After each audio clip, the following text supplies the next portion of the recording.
My name is Mario Carrier, and I'm a paramedic, primary care paramedic with the EHS in Nova Scotia. I was growing up, my mother was a nurse, and so that inspired me to work in the healthcare system. And also my brother was a police officer. So paramedic is a little bit of a combination of both. It's like a nurse and in an emergency vehicle. So this is what inspired me to become paramedic. The education required to become a paramedic is actually a grade 12 with science or an equivalent.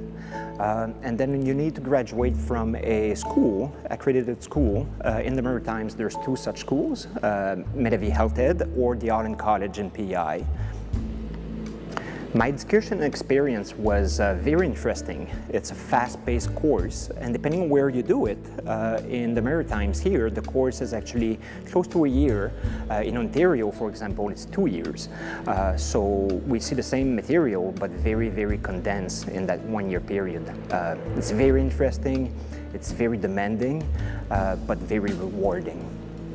There is no such thing as a typical day in the paramedic profession. We show up at the base and we make sure that the equipment is ready, that the truck itself is ready, that we have plenty of gas, and then we take it from there. We react to 911 calls, or we do transfers between facilities, between hospitals, or taking patients back from hospitals into their home. There's no typical day. The opportunities as a paramedic in Nova Scotia are actually limitless. There's a huge need for paramedics in Nova Scotia as we get involved in different roles. We can start as a primary care paramedic and become an advanced care paramedic to a critical care paramedic. We also work in hospitals, we work in community centers. It is limitless. One of the biggest challenges as a paramedic is to actually meet people in their own home and try to establish a rapport or a communication channel with them.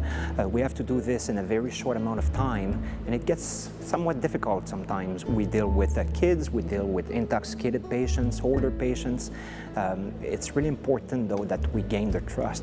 The rewards are huge though. I can go home and actually feel that I accomplished something every single day.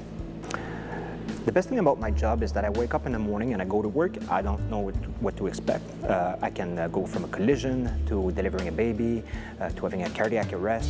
So every day is a new day. The skills needed to become a good paramedic, I would say, are leadership skills, communication skills, critical thinking, friendliness, and empathy.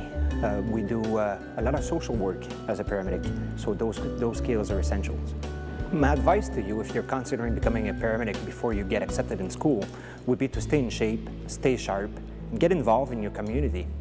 Volunteer with the Red Cross or your local fire department. I am Mario Carrier, and I am a paramedic.